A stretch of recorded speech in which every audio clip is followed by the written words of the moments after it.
Sense and Sensibility by Jane Austen, Chapter 36. Within a few days after this meeting, the newspapers announced to the world that the lady of Thomas Palmer, Esquire, was safely delivered of a son and heir. A very interesting and satisfactory paragraph, at least to all those intimate connections who knew it before. This event, highly important to Mrs. Jennings's happiness, produced a temporary alteration in the disposal of her time, and influenced, in a like degree, the engagements of her young friends. For as she wished to be as much as possible with Charlotte, she went thither every morning as soon as she was dressed, and did not return till late in the evening, and the Miss Dashwoods, at the particular request of the Middletons, spent the whole of every day in Conduit Street. For their own comfort, they would much rather have remained, at least all the morning, in Mrs. Jennings's house, but it was not a thing to be urged against the wishes of everybody.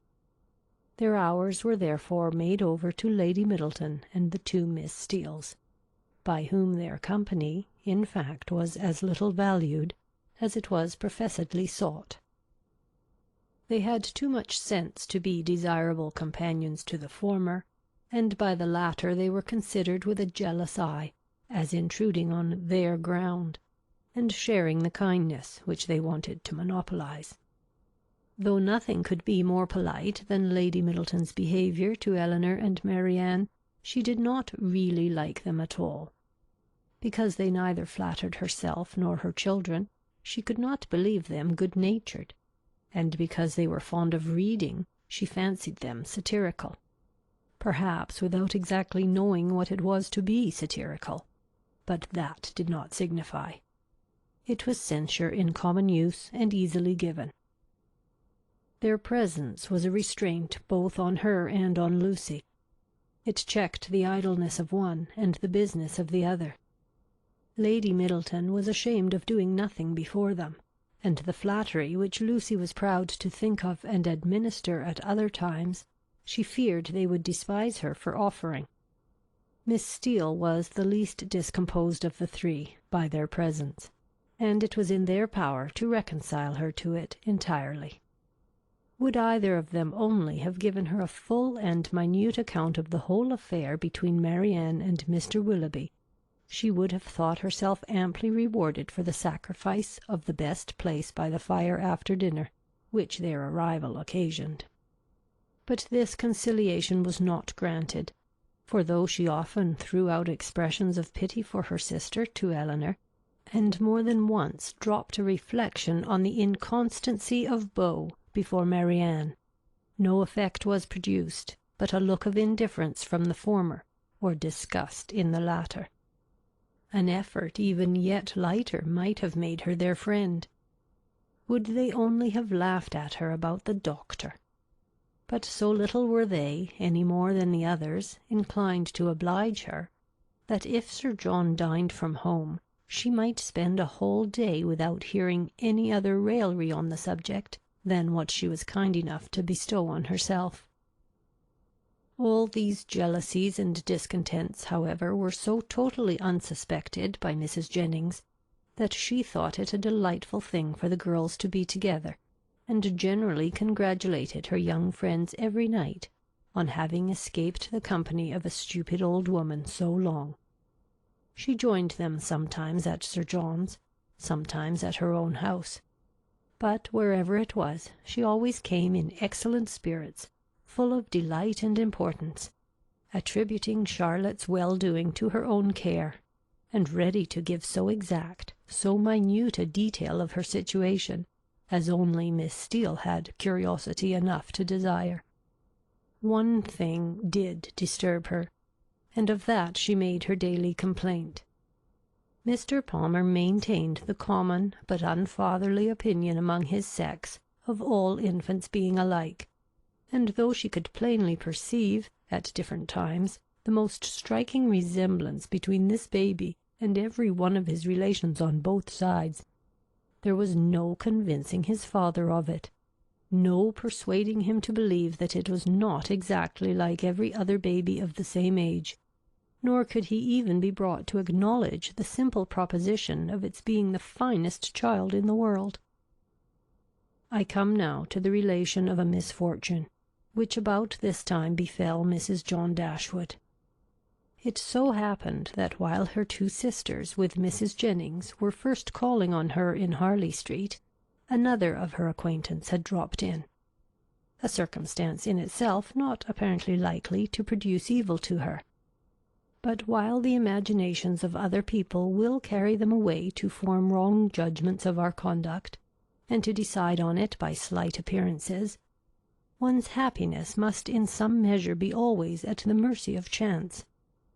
In the present instance, this last arrived lady allowed her fancy to so far outrun truth and probability, that on merely hearing the name of the Miss Dashwoods, and understanding them to be Mr. Dashwood's sisters, she immediately concluded them to be staying in Harley Street, and this misconstruction produced within a day or two afterwards cards of invitation for them, as well as for their brother and sister, to a small musical party at her house, the consequence of which was that Mrs. John Dashwood was obliged to submit not only to the exceedingly great inconvenience of sending her carriage for the Miss Dashwoods, but, what was still worse, must be subject to all the unpleasantness of appearing to treat them with attention.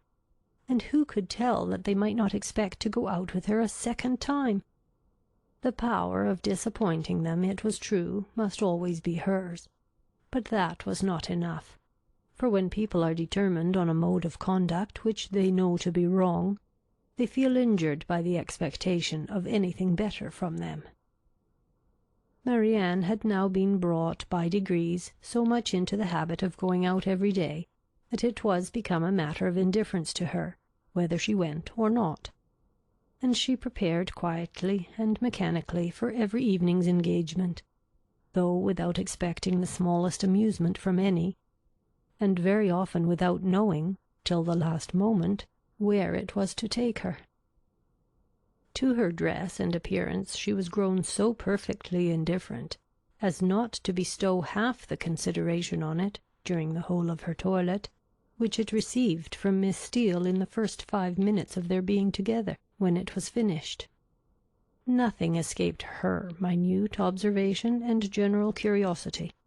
She saw everything, and asked everything, was never easy till she knew the price of every part of Marianne's dress, could have guessed the number of her gowns altogether with better judgment than Marianne herself, and was not without hopes of finding out before they parted how much her washing cost per week, and how much she had every year to spend upon herself. The impertinence of these kind of scrutinies, moreover, was generally concluded with a compliment, which, though meant as its douceur, was considered by Marianne as the greatest impertinence of all. For after undergoing an examination into the value and make of her gown, the colour of her shoes, and the arrangement of her hair, she was almost sure of being told that upon her word she looked vastly smart, and she dared to say she would make a great many conquests. With such encouragement as this was she dismissed on the present occasion to her brother's carriage, which they were ready to enter 5 minutes after it stopped at the door, a punctuality not very agreeable to their sister-in-law, who had preceded them to the house of her acquaintance, and was there hoping for some delay on their part that might inconvenience either herself or her coachman. The events of this evening were not very remarkable. The party, like other musical parties, comprehended a great many people who had real taste for the performance, and a great many more who had none at all, and the performers themselves were, as usual, in their own estimation, and that of their immediate friends, the first private performers in England. As Elinor was neither musical nor affecting to be so, she made no scruple of turning her eyes from the grand pianoforte, whenever it suited her, and unrestrained even by the presence of a harp and violoncello, would fix them at pleasure on any other object in the room. In one of these excursive glances she perceived among a group of young men, the very he who had given them a lecture on toothpick cases at Gray's. She perceived him soon afterwards looking at herself, and speaking familiarly to her brother, and had just determined to find out his name from the latter, when they both came towards her, and Mr. Dashwood introduced him to her as Mr. Robert Ferrars. He addressed her with easy civility, and twisted his head into a bow, which assured her as plainly as words could have done that he was exactly the coxcomb she had heard him described to be by Lucy. Happy had it been for her if her regard for Edward had depended less on his own merit than on the merit of his nearest relations, for then his brother's bow must have given the finishing stroke to what the ill-humour of his mother and sister would have begun. But while she wondered at the difference of the two young men, she did not find that the emptiness of conceit of the one put her out of all charity with the modesty and worth of the other. Why they were different, Robert exclaimed to her himself in the course of a quarter of an hour's conversation. For, talking of his brother, and lamenting the extreme gaucherie which he really believed kept him from mixing in proper society, he candidly and generously attributed it much less to any natural deficiency than to the misfortune of a private education, while he himself, though probably without any material superiority by nature, merely from the advantage of a public school, was as well fitted to mix in the world as any other man. Upon my soul, he added, I believe it is nothing more, and so I often tell my mother, when she is grieving about it. My dear madam, I always say to her, you must make yourself easy. The evil is now irremediable, and it has been entirely your own doing. Why would you be persuaded by my uncle, Sir Robert, against your own judgment, to place Edward under private tuition at the most critical time of his life? If you had only sent him to Westminster as well as myself, instead of sending him to Mr. Pratt's, all this would have been prevented. This is the way in which I always consider the matter, and my mother is perfectly convinced of her error. Elinor would not oppose his opinion, because, whatever might be her general estimation of the advantage of a public school, she could not think of Edward's abode in Mr. Pratt's family with any satisfaction. You reside in Devonshire, I think, was his next observation. In a cottage near Dawlish. Elinor set him right as to its situation, and it seemed rather surprising to him that anybody could live in Devonshire without living near Dawlish. He bestowed his hearty approbation, however, on their species of house. For my own part, said he, I am excessively fond of a cottage. There is always so much comfort, so much elegance about them, and I protest, if I had any money to spare, I should buy a little land and build one myself, within a short distance of London, where I might drive myself down at any time, and collect a few friends about me, and be happy. I advise everybody who is going to build a cottage. My friend Lord Courtland came to me the other day on purpose to ask my advice, and laid before me 3 different plans of bonomies. I was to decide on the best of them. My dear Courtland, said I, immediately throwing them all into the fire, do not adopt either of them, but by all means build a cottage. And that, I fancy, will be the end of it.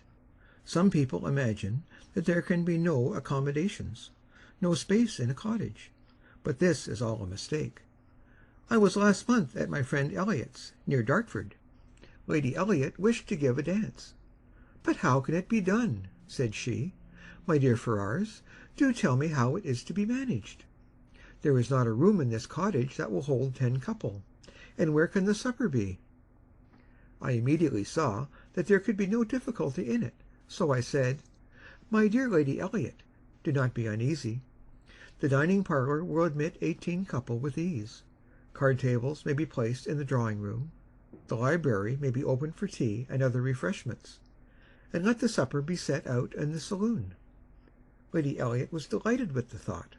We measured the dining room, and found it would hold exactly 18 couple, and the affair was arranged precisely after my plan, so that, in fact, you see, If people do but know how to set about it, every comfort may be as well enjoyed in a cottage as in the most spacious dwelling."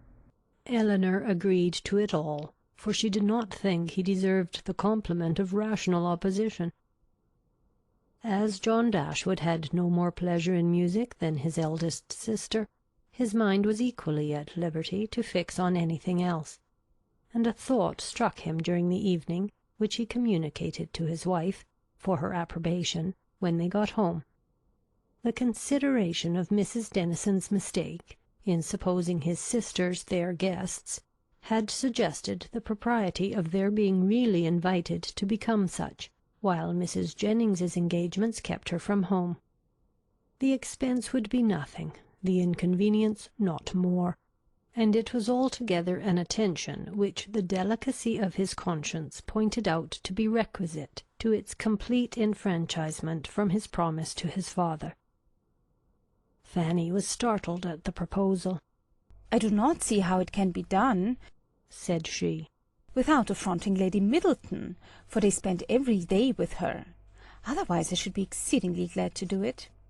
You know I'm always ready to pay them any attention in my power, as my taking them out this evening shows. But they are Lady Middleton's visitors. How can I ask them away from her?" Her husband, but with great humility, did not see the force of her objection. They had already spent a week in this manner in Conduit Street, and Lady Middleton could not be displeased at their giving the same number of days to such near relations. Fanny paused a moment, and then, with fresh vigour, said, "My love, I would ask them with all my heart if it was in my power. But I had just settled within myself to ask the Miss Steeles to spend a few days with us. They are very well behaved, good kind of girls, and I think the attention is due to them, as their uncle did so very well by Edward. We can ask your sisters some other year, you know, but the Miss Steeles may not be in town any more. I am sure you will like them. Indeed, you do like them, you know, very much already, and so does my mother. And they are such favourites with Harry." Mr. Dashwood was convinced. He saw the necessity of inviting the Miss Steeles immediately, and his conscience was pacified by the resolution of inviting his sisters another year. At the same time, however, slyly suspecting that another year would make the invitation needless, by bringing Elinor to town as Colonel Brandon's wife, and Marianne as their visitor. Fanny, rejoicing in her escape, and proud of the ready wit that had procured it, wrote the next morning to Lucy to request her company and her sisters for some days in Harley Street, as soon as Lady Middleton could spare them. This was enough to make Lucy really and reasonably happy. Mrs. Dashwood seemed actually working for her, herself, cherishing all her hopes and promoting all her views. Such an opportunity of being with Edward and his family was, above all things, the most material to her interest, and such an invitation the most gratifying to her feelings. It was an advantage that could not be too gratefully acknowledged, nor too speedily made use of, and the visit to Lady Middleton, which had not before had any precise limits, was instantly discovered to have been always meant to end in 2 days' time. When the note was shown to Elinor, as it was within 10 minutes after its arrival, it gave her, for the first time, some share in the expectations of Lucy. For such a mark of uncommon kindness, vouchsafed on so short an acquaintance, seemed to declare that the goodwill towards her arose from something more than merely malice against herself, and might be brought, by time and address, to do everything that Lucy wished. Her flattery had already subdued the pride of Lady Middleton, and made an entry into the close heart of Mrs. John Dashwood, and these were effects that laid open the probability of greater. The Miss Steeles removed to Harley Street, and all that reached Elinor of their influence there strengthened her expectation of the event. Sir John, who called on them more than once, brought home such accounts of the favour they were in as must be universally striking. Mrs. Dashwood had never been so much pleased with any young women in her life as she was with them, had given each of them a needle-book made by some emigrant, called Lucy by her Christian name, and did not know whether she should ever be able to part with them. Chapter 36.